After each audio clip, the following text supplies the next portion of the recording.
J'ai une bonne nouvelle, parce qu'aujourd'hui, cette vidéo, elle va te rendre chanceux. Donc, si tu es ambitieux et que tu veux avoir une vie de rêve comme celle que les gens présentent sur Instagram, je vais te montrer que c'est possible. Parce que ces gens ne sont pas spécialement plus intelligents, ni plus qualifiés, et ils ne travaillent certainement pas plus dur que toi. Donc tu te dis peut-être qu'ils ont eu plus de chance. Mais pourtant, à la base, la majorité des personnes que tu vois sur les réseaux, elles sont parties de zéro. Donc aujourd'hui, on va voir comment toi aussi, tu peux avoir de la chance pour obtenir la vie de tes rêves. Commençons immédiatement par s'intéresser un peu plus à la chance et à ses 4 niveaux. Parce que c'est vrai que la chance joue un rôle dans la vie, mais ce n'est pas uniquement une question de hasard. Il existe 4 niveaux de chance et chacun peut être cultivé pour attirer davantage d'opportunités. Et ce concept, je l'ai découvert grâce à l'investisseur de la Silicon Valley, Naval Ravikant. Et c'est un outil très puissant pour comprendre comment avoir de la chance dans sa vie. Le premier niveau, c'est la chance pure, le hasard. Trouve un billet de 20 € par terre. Franchement, il n'y a pas de compétences ou d'efforts impliqués, c'est juste un énorme coup de bol. Mais en revanche, malheureusement, il y a très peu de chances que ça arrive. Et pour passer au niveau suivant, tu dois rester en mouvement et multiplier les actions et les essais. Et là, on atteint le niveau 2. C'est la chance par la persévérance. C'est la chance qui vient quand tu persévères et que tu te mets constamment en mouvement. À force d'essayer, tu finis forcément par créer des nouvelles opportunités. Si tu frappes à 100 portes pour vendre un produit, il y en a forcément une qui finira par s'ouvrir. Et si tu veux encore augmenter un petit peu ta chance et passer au niveau 3, tu peux investir dans tes talents ou devenir un expert reconnu dans ton domaine. Ça te permettra d'atteindre la chance grâce à la compétence. Là, c'est quand tu es tellement compétent dans ce que tu fais que les gens viennent te chercher pour des opportunités. Ta réputation te précède et attire la chance à toi. C'est le cas par exemple pour les meilleurs avocats, les meilleurs médecins. Ce sont souvent eux qui sont sollicités pour des cas prestigieux et petit à petit, ils développent une réputation solide, ils s'entourent des bonnes personnes et ils se préparent à saisir les opportunités dès qu'elles apparaissent. Ça, c'est le niveau 4. La chance par la préparation. C'est le niveau le plus élevé qu'on peut provoquer. C'est quand ta préparation et ton expertise attirent des opportunités qui semblent chanceuses, mais qui sont en réalité le résultat de ton positionnement. Par exemple, Yomi Denzel, il a découvert le dropshipping dès le départ, dès que ça a commencé. Et là, il s'est lancé et ça a cartonné, parce qu'il était seul et qu'il l'a fait dès le départ. Il a su très rapidement se positionner stratégiquement et ensuite il a été très intelligent et il a vu que là où était la meilleure marge, c'était les produits digitaux et il a pu lancer une formation pour devenir vraiment riche. Mais donc, si toi, tu es au premier niveau en train d'attendre de trouver un billet par terre, tu dois te demander comment passer au niveau supérieur pour avoir plus de chance. Et pour ça, j'ai un plan d'action que tu peux suivre. Le premier, c'est d'arrêter de travailler uniquement avec ta tête et de commencer à utiliser tes mains. Parce que la plupart des gens se perdent dans de longues réflexions et des théories. Mais ils oublient que c'est l'action qui fait toute la différence. Donc ici, on va casser 2 mythes qui te bloquent peut-être. La visualisation et la recherche de l'idée parfaite. Alors la visualisation, je sais que c'est à la mode. Et tu as sûrement déjà entendu des coachs te dire « Imagine-toi sur une plage avec la montre de tes rêves au poignet et un modèle Instagram qui prépare des cocktails. » Ensuite, pense-y tous les jours et ta vie de rêve se matérialisera. Alors ok, c'est bien d'avoir des rêves, mais soyons honnêtes. Rien ne se passera si tu ne te bouges pas. Les gens qui réussissent, ils ont peut-être rêvé de leur succès, mais ils n'y sont pas arrivés en restant assis en tailleur à fantasmer. Chaque jour, ils ont pris des actions concrètes pour construire leur vision. Et soyons clairs, de nombreux coachs ont mis en avant cette méthode de visualisation parce que c'est facile de vous vendre une méthode qui va vous permettre de réussir sans rien faire. Mais écrire tes rêves dans un carnet tous les jours ou écouter un mantra chaque matin, ça ne sert à rien si derrière, tu ne mets pas en place des actions massives. Donc si tu veux avancer, c'est très simple. Pose-toi cette question. Quelle est la première action concrète que je peux faire aujourd'hui pour me rapprocher de mes objectifs? Et j'insiste sur le mot concrète. Il faut que l'action soit concrète. Parce que l'idée parfaite n'existe pas. Il faut que tu arrêtes de chercher l'idée du siècle. Ce n'est pas l'idée qui fait la différence, c'est ce que tu en fais. Et trop de gens passent des mois, voire des années, à se former ou à peaufiner des projets en pensant qu'ils doivent tout maîtriser avant de se lancer. Mais c'est juste une excuse pour ne pas commencer le vrai travail. Et en plus, tu n'as pas besoin d'être prêt à 100% pour commencer. Et très honnêtement, je suis désolé, mais si tu continues de réfléchir aux produits parfaits, si tu continues de regarder des podcasts pour te former, franchement, tu es déjà en train de procrastiner. Ce qu'il faut faire, si tu n'as jamais gagné un seul euro en ligne, c'est choisir une idée ou un business qui t'attire. Et t'inquiète pas, je te donnerai le meilleur, celui que je pense que tu devrais faire à la fin de la vidéo. Mais ensuite, surtout, lance-toi. Achète une méthode étape par étape que tu n'auras qu'à suivre. Achète un nom de domaine à 5 €. Commence à poster sur les réseaux. Et même si tout n'est pas parfait, une fois que tu as commencé, tu apprendras en avançant. Et quand tu feras face à un vrai problème, pas un problème dans ta tête, c'est là que tu pourras aller chercher des solutions spécifiques pour continuer à progresser. Mais c'est comme ça que ça marche. On avance un peu, on est confronté à un problème, on va chercher la solution. On n'a pas besoin de connaître et d'anticiper tous les problèmes, dont la plupart ne vont certainement pas arriver, avant de simplement commencer. Parce que c'est dans le mouvement que tu crées des opportunités. Regarde autour de toi. Les gens qui réussissent, ce ne sont pas ceux qui attendent, mais ceux qui agissent, expérimentent et s'adaptent pour atteindre leurs objectifs ambitieux. Parce que c'est vrai, il faut que ton objectif soit très très ambitieux.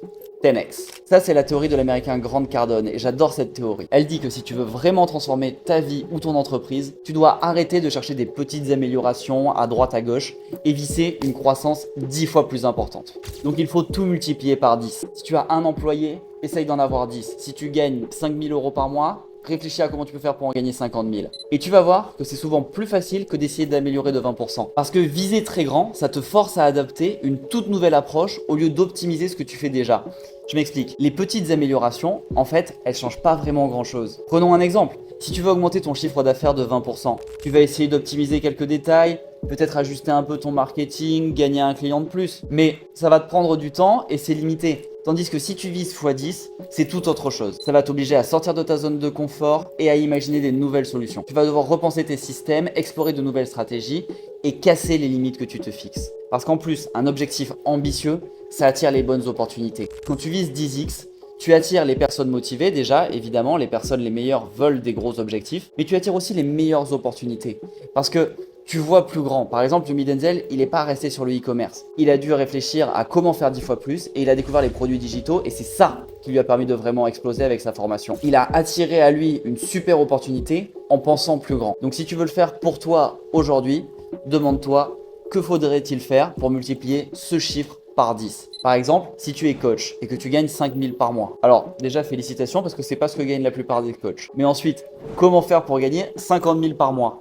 Eh bah, c'est pas en prenant juste 2 clients de plus ou en augmentant un peu tes tarifs. Pour y parvenir, tu vas devoir créer un produit scalable comme une formation ou un programme en ligne. Ou alors, tu vas peut-être devoir embaucher des coachs pour te libérer du temps. Ou alors, tu vas peut-être devoir collaborer avec des partenaires, créer une offre complètement différente.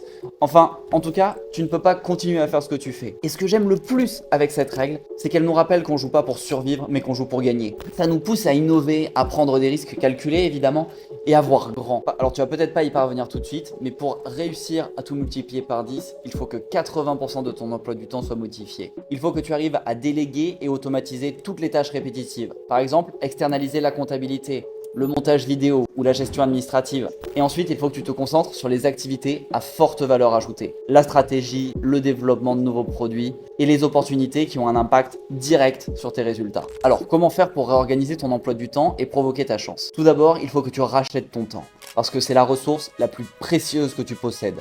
Contrairement à l'argent qui est infini, on en dépense, on en gagne, ça va, ça vient, le temps, c'est limité. Quand on a dépensé une heure, elle est perdue pour toujours. Tout le monde dispose des mêmes 24 heures dans une journée, peu importe que tu sois riche ou pauvre. La clé du succès, elle réside donc à bien le dépenser et à en avoir le plus possible. Et la plupart des gens font une grosse erreur.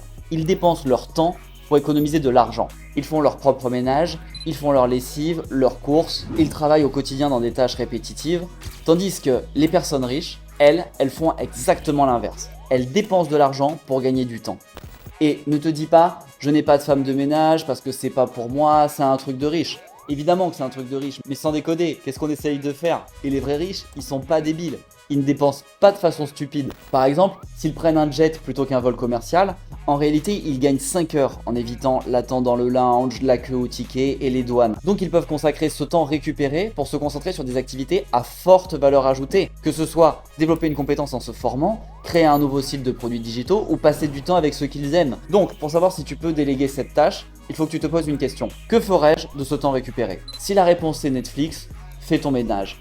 Mais si tu peux utiliser ce temps pour te former, générer plus de revenus ou passer des moments de qualité avec tes proches, alors l'investissement en vaut largement la peine. Et je sais que beaucoup de gens ont du mal à déléguer par peur que les choses soient mal faites. Mais déjà, contrairement à la croyance populaire et à ce qu'on essaie de nous faire croire, c'est pas très difficile d'embaucher des gens pour ce genre de poste. Ce qui est dur, c'est d'embaucher un directeur, un CEO, des managers.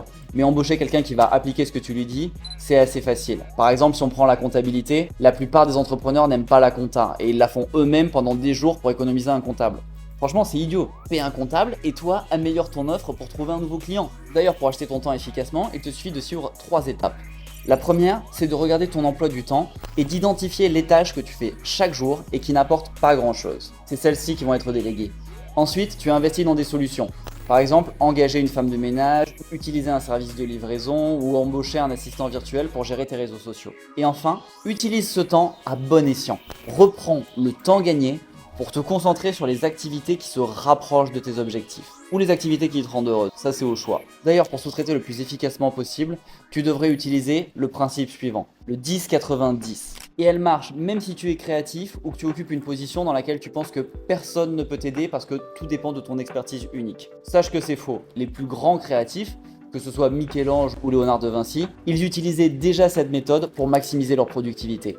La règle 10-90, elle dit que tu dois diviser ton travail créatif en 3 phases. Les 10% initiaux, l'idéation.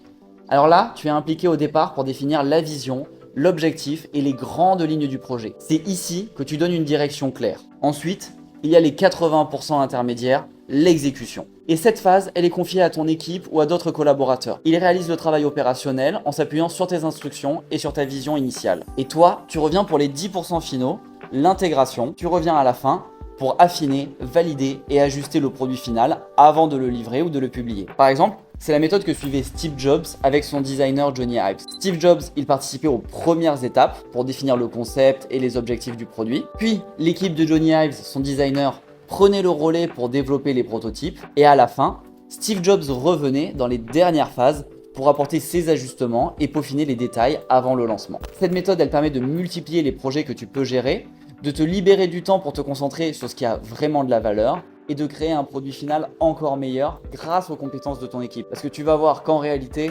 t'es pas le meilleur. Si pour toi, c'est pas ton activité principale, en fait, t'es pas le meilleur. Et d'avoir un meilleur produit, ça va te permettre d'augmenter tes niveaux de chance encore plus vite. Donc ces 5 principes sont la recette pour provoquer ta chance et atteindre le niveau ultime, la chance par préparation. Mais pour que ça fonctionne au maximum, il faut que tu montes dans le meilleur véhicule. Et le meilleur véhicule qu'il existe aujourd'hui, c'est la vente de produits digitaux. Parce que c'est un produit qui, une fois créé, peut être vendu à l'infini, sans limite de stock, sans problème de logistique. Et ça permet de générer des ventes en automatique, tout en te libérant du temps pour d'autres projets.